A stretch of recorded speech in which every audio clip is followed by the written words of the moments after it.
Welcome to Mousumi's creation. Mousumi's ক্রিয়েশনের সকল বন্ধুবান্ধবদের আরও একটা স্বাগত জানিয়ে আমি আজকে নিয়ে এসেছি summer season special mango cake. Summer সিজনে আম খুব ভালোভাবেই পাওয়া যায়, আমরা জানি। সেই আম দিয়েই আমি আজকে তৈরি করে নিয়েছি ম্যাঙ্গো কেক।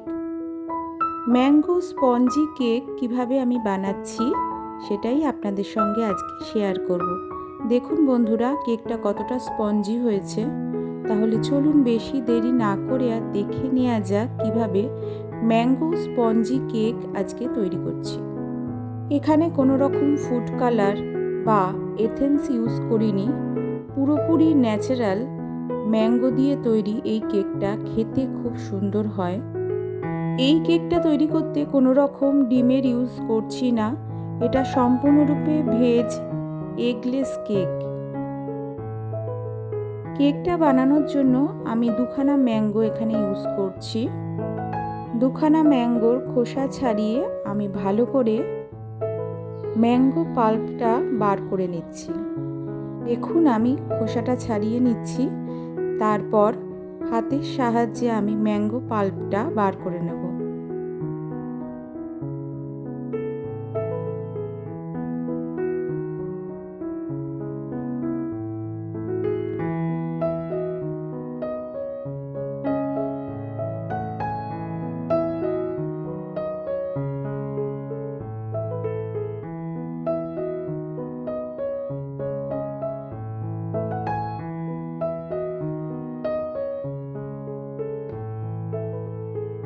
দেখুন ম্যাঙ্গো পাল্পটা বার করে নিয়েছি, এটা মিক্সিতে ভালো করে একবার পেস্ট করে নেব।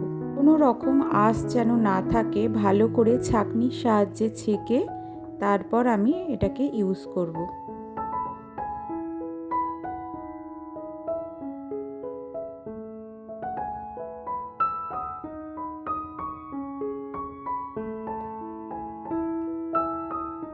এখানে আমি নিয়ে নিচ্ছি 1 কাপ ময়দা।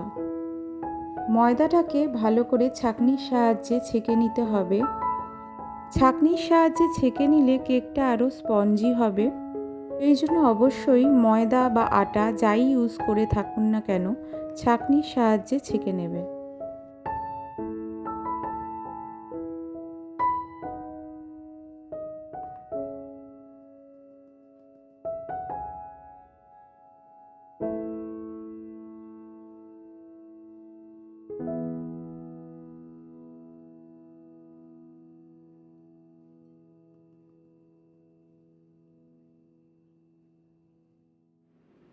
এরপর আমি নিয়ে নিচ্ছি 1/2 কাপ সুগার পাউডার। চিনিটাকে মিক্সিতে পেস্ট করে নিয়ে আপনারা সুগার পাউডার বানিয়ে নিতে পারেন, অথবা বাজারেও কিনতে পাওয়া যায় সুগার পাউডার। আমি এখানে চিনিটাকে মিক্সিতে পেস্ট করে নিয়েছি, তারপরে এটাকেও আমাদের ছেঁকে নিতে হবে, ছেঁকে নিয়ে ইউজ করতে হবে। যেই কাপ মেপে আমি ময়দা ইউজ করেছিলাম সেই কাপ মেপেই আমাদের সমস্ত ইনগ্রিডিয়েন্টস ইউজ করতে হবে। সেই কাপ মেপেই আমি 1/2 কাপ সুগার পাউডার নিয়ে নিয়েছি। সুগার পাউডারটাকে ভালো করে ছেঁকে নিচ্ছি। এরপর আমি সেই একই কাপ মেপে 1/2 কাপ তেল নিয়ে নিচ্ছি। এখানে আমি রিফাইন অয়েল ইউজ করছি। আপনারা চাইলে রিফাইন অয়েলের বদলে বাটারও ইউজ করতে পারেন।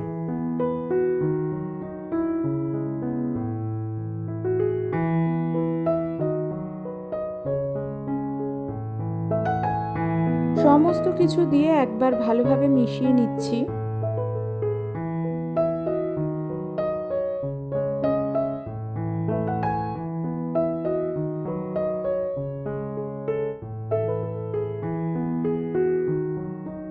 এরপর আমি দিয়ে দিচ্ছি বেকিং পাউডার 1 টিস্পুন।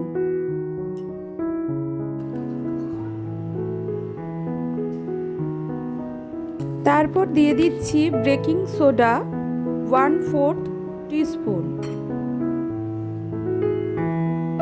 সব কিছু দিয়ে আবারও নাড়াচাড়া করে নিচ্ছি।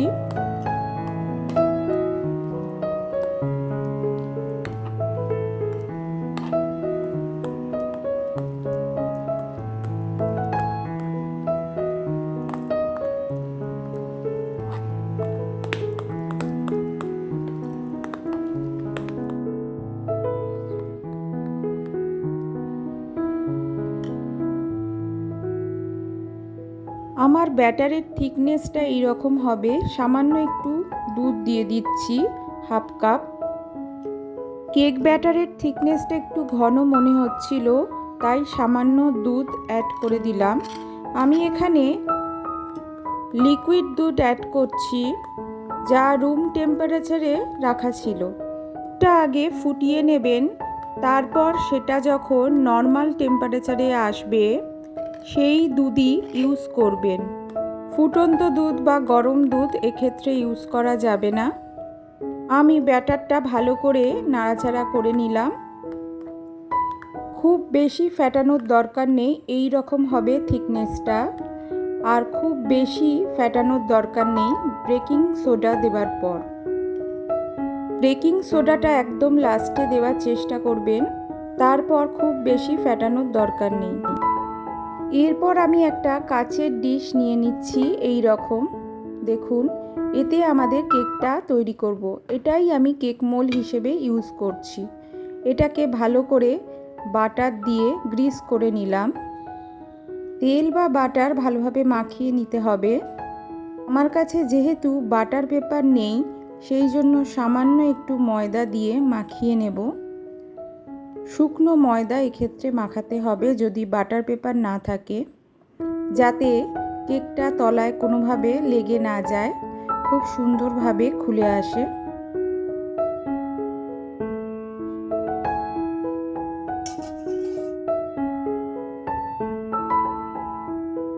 এরপর আমি কেক মোলে কেক ব্যাটারটা ট্রান্সফার করে দিচ্ছি।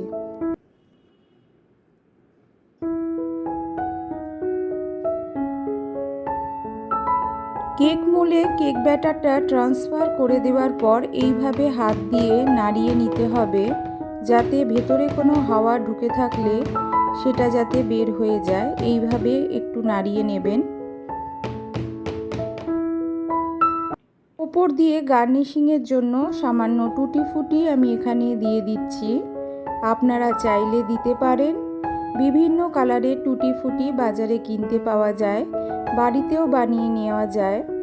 আপনারা এই টুটি ফুটি দিয়ে বা ড্রাই নাটস দিয়ে কেকটাকে সাজিয়ে নিতে পারেন, দেখতে ভালো লাগবে। আমি আজকে কেকটা মাইক্রো ওভেনে দেখাচ্ছি কিভাবে বানাতে হয়। মাইক্রো ওভেনটাকে কনভেকশন মোডে করে নিতে হবে। তারপরে 3 থেকে 4 মিনিট বা 5 মিনিট প্রিহিট করে নিতে হবে। আমি 4-5 মিনিটের জন্য প্রিহিট করে নিচ্ছি।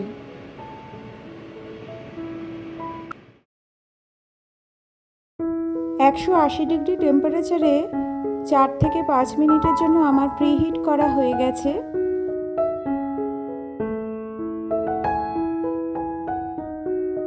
আমার প্রিহিট করা হয়ে গেছে। তারপর 180 ডিগ্রি টেম্পারেচার দিয়ে আমি 35 মিনিট সেট করে দিলাম, দিয়ে কেক মোল্ডটা ঢুকিয়ে দিচ্ছি।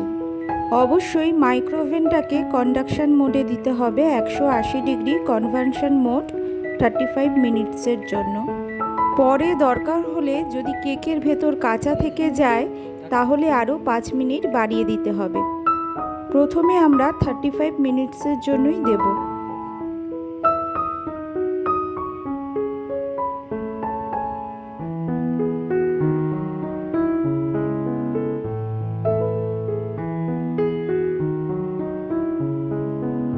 দেখুন বন্ধুরা, কেকটা দিয়ে দিয়েছি, কেকটা ঘুরছে। আমরা মাঝে মাঝে দেখাবো কেকটা কিভাবে ফুলে যাচ্ছে। দেখুন কেকটা বেশ ফুলে উঠেছে।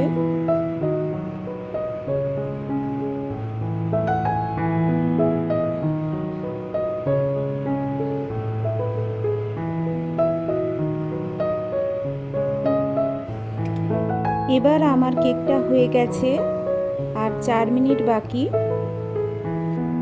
এবার আমার কেকটা হয়ে এসছে, আমি এবার বার করে নেব। দেখুন বন্ধুরা, আপনাদের দেখাই কেকটা খুব সুন্দরভাবে ফুলে উঠেছে।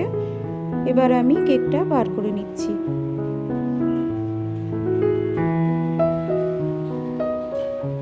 কেকটা মাইক্রোওভেন থেকে বার করার পর আমি ফিরে আসছি।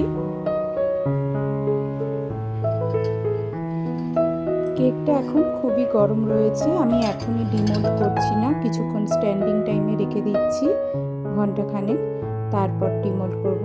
তার আগে আমি দেখাচ্ছি কেকটা একদম ভেতর থেকেও হয়ে গেছে। দেখুন আমি এখানে একটা কাঠের স্পুন কেকের ভেতরে ঢুকিয়ে দেখাচ্ছি। দেখুন কেকটা একদম স্পুনের গায়ে লেগে নেই, বোঝা যাচ্ছে কেকটা খুব ভালোভাবে হয়ে গেছে ভেতর থেকে। আর কিছু করতে হবে না, আমাদের কেকটা একদম রেডি। কিছুক্ষণ স্ট্যান্ডিং টাইমে রেখে দিচ্ছি ঘন্টাখানেক। দেখুন আমি ফিরে এসেছি, ঘন্টাখানেক স্ট্যান্ডিং টাইমে রেখে দিয়েছিলাম, কেকটাও খুব ভালোভাবে খুলে আসছে। দেখুন আমি ডিমোল্ড করে নিচ্ছি এইভাবে। কেকটা ভালোভাবে ঠান্ডা হলে তবেই ডিমোল্ড করবেন, তাতে কেকটা ভালোভাবে খুলে আসবে।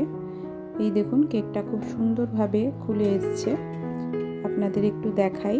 কেকটা খুব সুন্দরভাবে ফুলেছে দেখুন বন্ধুরা, আর খুব স্পঞ্জি আর সফট হয়েছে। আপনাদের একটু কেটে দেখাচ্ছি। দেখুন এইভাবে খুব অল্প উপকরণের মাধ্যমে বাড়িতে বানিয়ে নিতে পারেন স্পঞ্জি ম্যাঙ্গো কেক।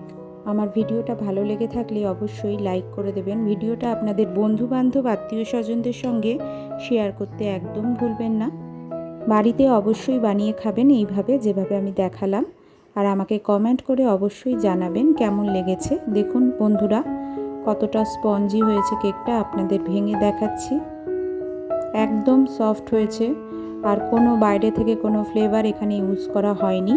আমি কোনো রকম ফ্লেভার এখানে ইউজ করিনি আর্টিফিশিয়াল, পুরোপুরি ন্যাচারাল ম্যাঙ্গো কেক। কোনো রকম রং আর ফ্লেভারের ইউজ হয়নি আর্টিফিশিয়াল বাইরে থেকে, পুরোপুরি ন্যাচারাল ম্যাঙ্গো কেক একদম বাড়িতে বানিয়ে নিতে পারেন খুব সহজেই এইভাবে। অবশ্যই বন্ধুরা ম্যাঙ্গো সিজনে এইভাবে বাড়িতে বানিয়ে ম্যাঙ্গো কেক খাবেন। কেমন লাগলো আমাকে অবশ্যই জানাতে ভুলবেন না। আজকের মতো এখানেই শেষ করছি। Thank you.